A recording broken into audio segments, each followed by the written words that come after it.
नमस्कार दोस्तों। नमस्कार। मैं श्रेयांश कुमार बीसा प्रोजेक्ट उरी मारी का सेफ्टी ऑफिसर हूँ। दोस्तों, इस सेफ्टी क्लास में आने का उद्देश्य कंपनी, वातावरण और अपनी सुरक्षा के बारे में सीखना है।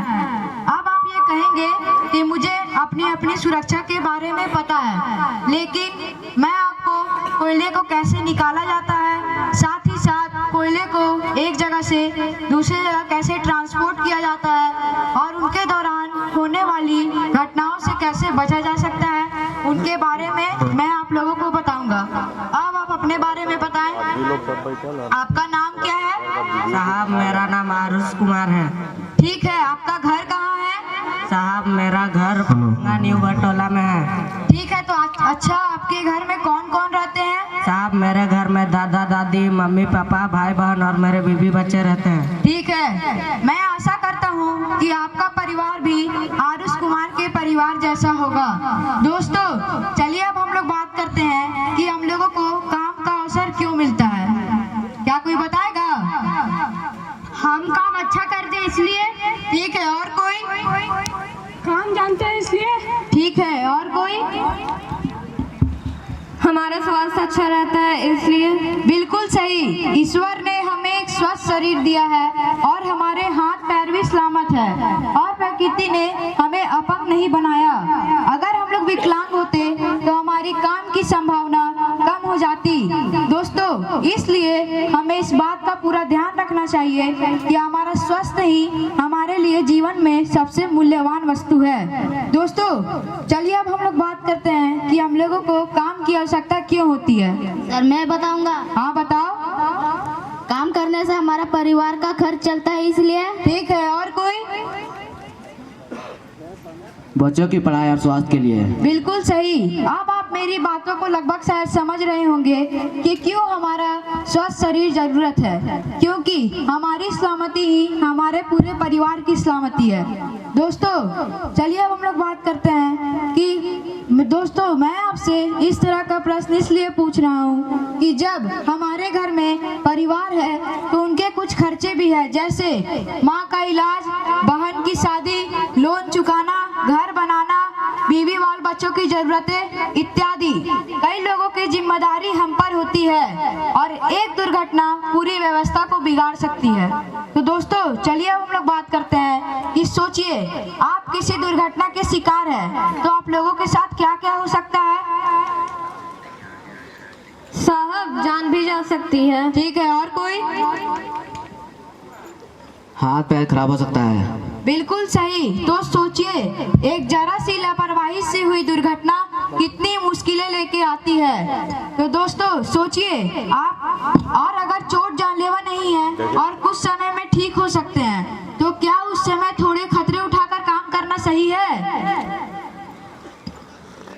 नहीं सर, जब तक हमारे चोट पूरी तरह से ठीक नहीं हो जाते तो हम काम पर नहीं आ सकते। इलाज तो अलग ही परेशानी है, आमदनी भी बंद हो जाती है, और अगर हमारे शरीर के हाथ या पैर पूरी तरह से खराब हो जाते हैं तो हमें कहीं भी काम नहीं मिलेगा। ठीक है। तो सोचिए दोस्तों, एक जरा सी लापरवाही से हुई दुर्घटना कितनी मुश्किलें लेके आती है। दोस्तों, अब हम लोग समझ चुके हैं कि दुर्घटना से क्या हानियां हैं, तो चलिए अब हम लोग समझते हैं दुर्घटना होती क्यों है। दुर्घटना तो ईश्वर की मर्जी से होती है। नहीं, गलत। और कोई? साहब, दुर्घटना तो हमारी लापरवाही से होती है। बिल्कुल सही।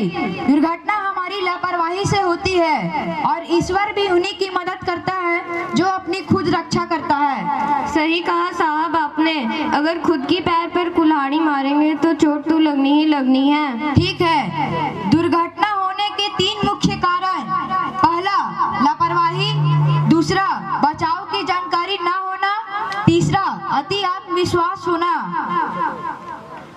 साहब, थोड़ा विस्तार से बताए तो कुछ ज्यादा समझ आए।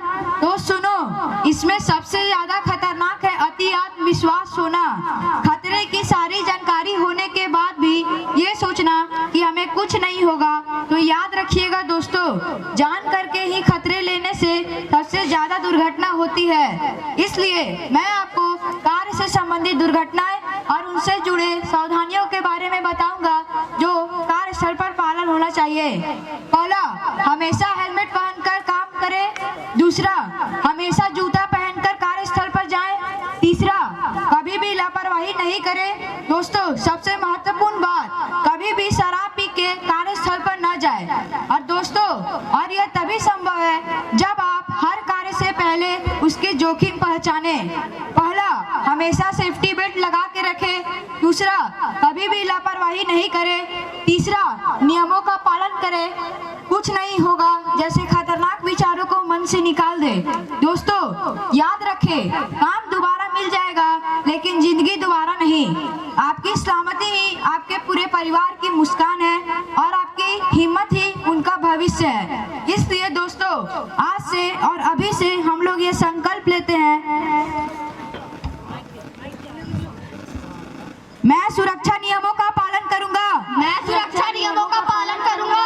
मैं कभी भी लापरवाही नहीं करूंगा। मैं कभी भी लापरवाही नहीं करूंगा। मैं खुद को, अपने साथियों को और अपने परिवार वालों को सुरक्षित रखूंगा। मैं खुद को, अपने साथियों को और अपने परिवार वालों को खुश रखूंगा। मैं कभी भी कार्यस्थल पर मोबाइल का प्रयोग नहीं करूंगा। मैं कभी भी कार्यस्थल पर मोबाइल का प्रयोग नहीं करूंगा।